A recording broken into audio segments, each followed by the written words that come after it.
Hello everybody and welcome back to the channel. Today I am continuing a series of videos that I started early in the channel's inception, and that is the Masterclass Fantasy series. So I've done a couple of videos in the series already talking about the authors that I feel write the best fantasy characters and the fantasy authors who I feel have the best prose. And today what I'm going to do is talk about the authors who I think write the best combat. So just a little bit of background on this series if you are new to the channel. I usually pick 5 authors to try to keep this under control time-wise. And these are the 5 authors that I have read who I feel like particularly exemplify a particular writing skill. So in this case, it will be combat. So the 5 authors whose ability to write combat has really impressed me and who I feel and has made them kind of stand out above all the others that I have read. This is obviously not an exhaustive list. I have not read all the authors out there. So one of the goals of this video series is to also hear from you. Do you agree with the choices that I have put on this list? Do you have other standout authors that kind of immediately come to mind when you think about combat? I would love to know, and I would love to chat with you all about it. These are in no particular order. It's kind of just the order that I thought of them when I was writing them out. So it doesn't go from best to worst or worst to best. Just 5 authors who I really appreciate for their ability to pen a combat scene. I should just start off the video by saying that I really enjoy combat scenes. I love heroic fantasy. I love those epic battle moments. I love the tension that often comes along with battle in fantasy. So this is a piece of fantasy writing that I particularly like. I know that's not the case for everyone, and some people really don't like the battle scenes, or particularly when they feel like the story is bogged down by battle scenes. So if that's true as well, then I would love to hear your perspective and what you do or don't like about combat in fantasy. I will start off, I think the best place to start is probably with the author whose work is the oldest on this list. And that author, the person who takes the first spot on this list, is David Gemmell, British fantasy author, mostly of heroic fantasy. David Gemmell is new to me, so he is not an author that I grew up reading, but I have recently read Legend, which is one of his Drenai books, and I am reading another book by him right now, so just about to finish that up. And what has really been standout for me in terms of discovering David Gemmell and getting to appreciate his writing is his ability to write combat. I think that it's, pretty common knowledge that David Gemmell has inspired some of my favorite fantasy authors, including Gwynne. And it's really easy to see why when you read his work. In particular, his combat scenes are incredibly immersive. I think for an author who kind of unabashedly wrote about good versus evil and wanted to champion the virtues of mankind and write about the triumphs and the ways that kind of valor and glory and bravery can help you and save you and move humanity forward, David Gemmell gives us an incredibly realistic portrayal of combat. When I have been reading his work, I have been struck by the discomfort in terms of the combat and the violence that comes along with that. I've read an interview with David Gemmell from years ago where he talked about he felt like he could write violent characters very well because he had a lot of experience with violent men from early in his life. He felt like he could understand them and get into their psyche and understand the way that they think. And I don't know how much experience David Gemmell had directly with combat, but I really think that that's true. He does a great job of making you feel immersed in his battle scenes. He shows you the really unpleasant parts of battle, how uncomfortable it is to be the person who takes another life, to follow through on these slashes and parries, and what happens when you actually connect with another human being and you are in the position to take away someone's life. So his writing kind of grapples with the after effects of battle, but also does a really good job of just making you feel immersed in the battle itself. I think he paints a very vivid picture of the sights and the smells and the fears that people feel when they're engaged in battle. And to me, that is a lot of the stuff that I want to read about. It can also be very enjoyable to have this kind of step-by-step guide and feel like, oh, I know where this character is going to put their foot and how they're going to flick their wrist and flourish their sword and do all of those things. But in terms of what I think is a particular strength of Gemmell's, is making you feel like you're immersed in that psychological experience of being in combat. That's something that really stood out for me as I have been reading through his works. And I really am looking forward to getting to explore that more. I know that there are series that he has written that are very combat heavy, and I really want to see how his writing changed and evolved. But from the little that I have experienced so far, it's been enough to put him on this list and to put him on my radar, because I think that this is something that he does particularly well. And I know, like I said, he has been an inspiration for some of the authors that I feel are writing the best combat in fantasy. And that is an excellent segue into the second author that I have on this list, who is none other than John Gwynne. So John Gwynne, author of the Faithful and the Fallen series and The Shadow of the Gods, I think is probably the fantasy author who is writing combat the best right now. He is the author whose battle scenes feel the most immersive for me, that feel the most cinematic. You can almost visualize them on a huge screen as you're reading. It feels like he wrote them to be experienced by the reader. His writing, his action scenes pull you in, and I feel like they never make you feel lost.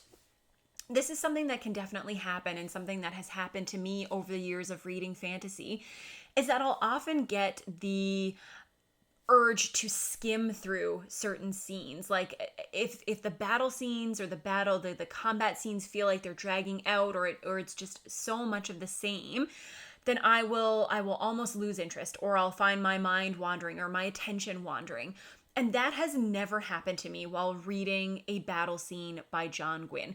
And that's for a couple of reasons. So reason number one is that because John Gwynne, in his kind of extracurricular experiences as a reenactor of battle scenes, as someone who has kind of dressed in this full regalia and knows intimately what it's like to walk around in this equipment and swing a sword and have a helmet on and know how that limits your capabilities, he is able to write combat in a way that is incredibly immersive. You feel like you also know what it's like to put on these shoulder pads and have them limit your movements, or to stand in a shield wall cramped against your comrades, your forearm aching, not knowing if you can kind of hold things together, the way that your muscles will squeeze and contract. I feel like you can also know what that is like because John Gwynne writes it so well. It is vivid and it is realistic, and it gives you as a reader the experience of being able to understand that, when that is something that the vast majority of us will probably never get to do. I don't know that I'll ever have the experience to dress up in full battle regalia and stand in a shield wall, but I feel like I know what that's like because I have read John Gwynne's writing. And that is an incredible skill. Not everybody who knows what that's like can translate it well to paper, but thankfully John Gwynne has that personal experience and is just talented enough to put it on the page in a way that makes you feel like you're experiencing it too. The second reason that I think John Gwynne's battle sequences and his combat works so well is because of the emotional investment and the emotional stakes. So John Gwynne has a way of writing relationships between characters where you can feel how much they either care about or hate each other. Their feelings are palpable. They are bleeding through the pages. And of course, some of that brushes off on you. And so I feel like that's one of the reasons that it's really easy to get emotionally invested in John Gwynne's writing. And there is no place where that comes to life better than in his battle sequences. Whether it's you feeling scared for a character that you love, knowing that they could be cut down, And they can, because John Gwynne has no qualms about cutting down the characters that you love at times when you don't expect it to happen. So you have those really high stakes, that sense of tension. And then also for the animosity. If these are characters who hate each other, you get swept up in that kind of deluge of emotion and you get pulled in by that because he writes their antagonistic relationship so well. And that really brings his battle scenes to life, for me at least. In terms of pure emotion and adrenaline and being able to elicit something from the reader, I think that the most visceral battle experiences come from John Gwynne's writing. Most definitely. Another author who I wonder if there is some inspiration from David Gemmell, though I don't think I've ever actually read or heard directly that there is the third person who shows up on this list. And this is Joe Abercrombie. And Joe Abercrombie's battle scenes and his ability to write battle scenes is particularly vibrant for me right now because I am in the middle of reading Best Served Cold. And there are some fantastic battle scenes in that book. But reading it has made me remember how much I enjoyed the combat in the original First Law trilogy. So one of the complaints that people have a lot of the time about First Law, about that original trilogy, is that they feel like the pacing is quite slow. It's a character-driven novel, and so they feel like it's often meanders, and you're not really sure what's supposed to be happening. I wonder, and I would like to know if there's anybody who felt that way about the First Law who's watching, how did you feel about the combat or the battle scenes? Because I honestly think that the way that Joe Abercrombie writes combat is so immersive that I would never be able to put down one of his books in the middle of a battle scene because it feels like it's actually happening to you as you're there reading the page. He has a really cool command of perspective. And this is one of the things that is kind of universally acknowledged that Joe Abercrombie does well, which is making the perspectives of his various characters feel very distinct.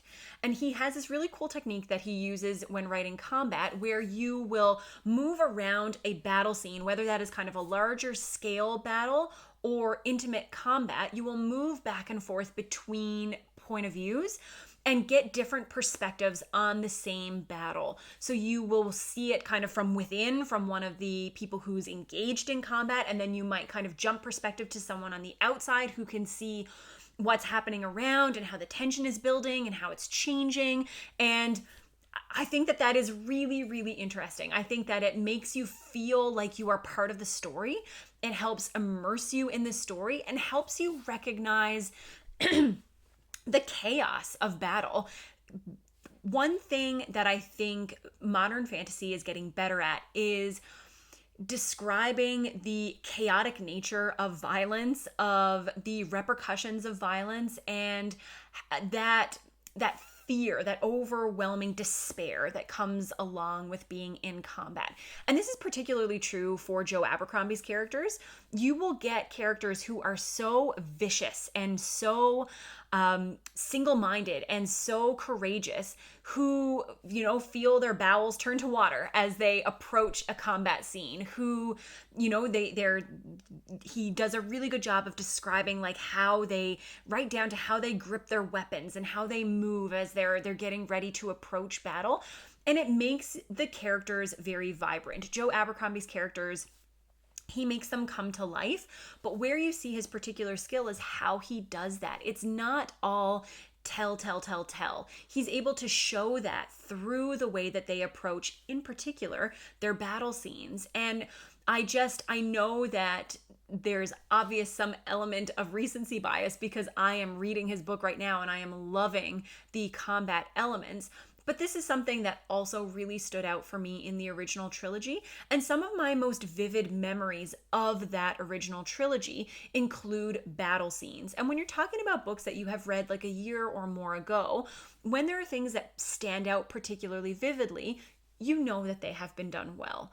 And I have such an appreciation for Joe Abercrombie's ability to write combat, and I am really looking forward to continuing on with First Law and being able to read more through his bibliography. For the next two authors, we're going to shift focus a little bit. These three authors that I've talked about so far, a lot of their combat involves the same types of things. So kind of, cavalry rushing out, sword and shield walls, some hand-to-hand kind of gruesome combat, poking out eye sockets or eyeballs out of eye sockets, like those kinds of gruesome details.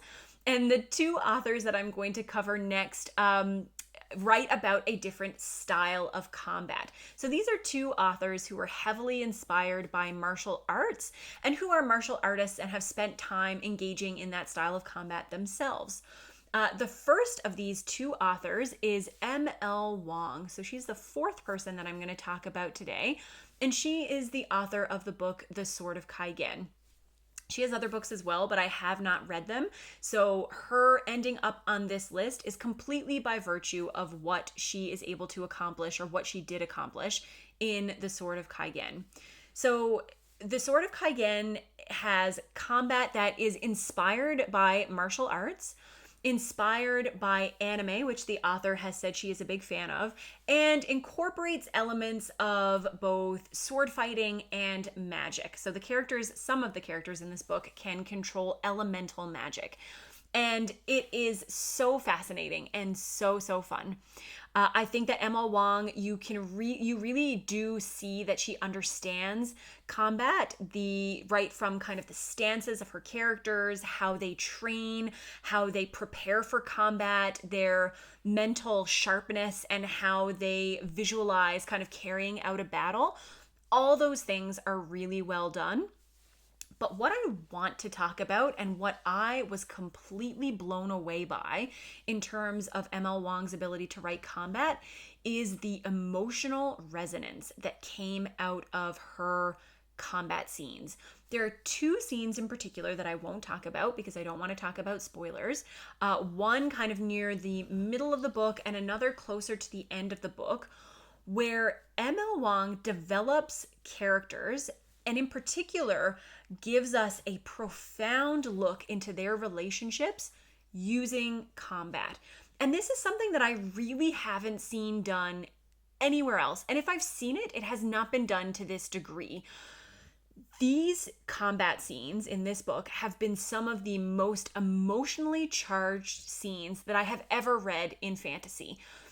They were so real and so raw, and the way that she was able to make us understand characters and see how they relate to one another in terms of how they engage in combat or how they stand together in combat was amazing. It was incredible. And I think that is a reason why I enjoyed this book so much. There were some things about The Sword of Kaigen that I really liked, some things I didn't like, but I do not understand how anyone could make the argument that the combat in this book is not impactful.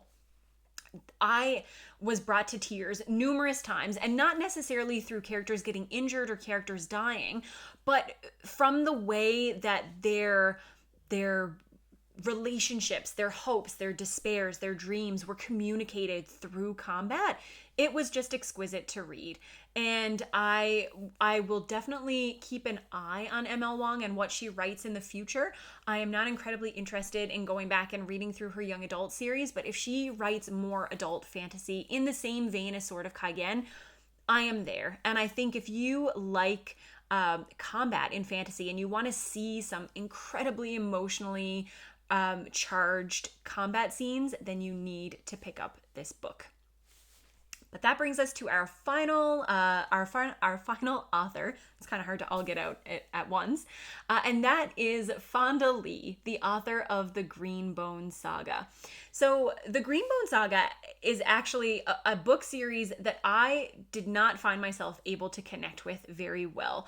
It is a mafia-inspired fantasy that combines magic in the form of something called jade. So it is a substance, kind of like a gemstone almost, that you can either sew into your clothing, wear on jewelry, or for some people, they actually embed it in their skin. And it gives you heightened powers. If you are able to manipulate and control jade, you can use the jade to give you heightened abilities. And that is such a cool concept. This book series incorporates elements of things that I love, things that I so enjoy in other forms of media, in other books. But for some reason, her writing style just did not resonate with me, and I found it really hard to connect in terms of the prose and the pacing, which was a little bit disappointing, but so many people love this series. And the one standout element, the part that I enjoyed the most, was without a doubt the combat. Fonda Lee is a black belt martial artist, and she is a self-described martial arts movie aficionado. So someone who kind of is obsessed with, really enjoys those style of movies. And that comes through so clearly in this series.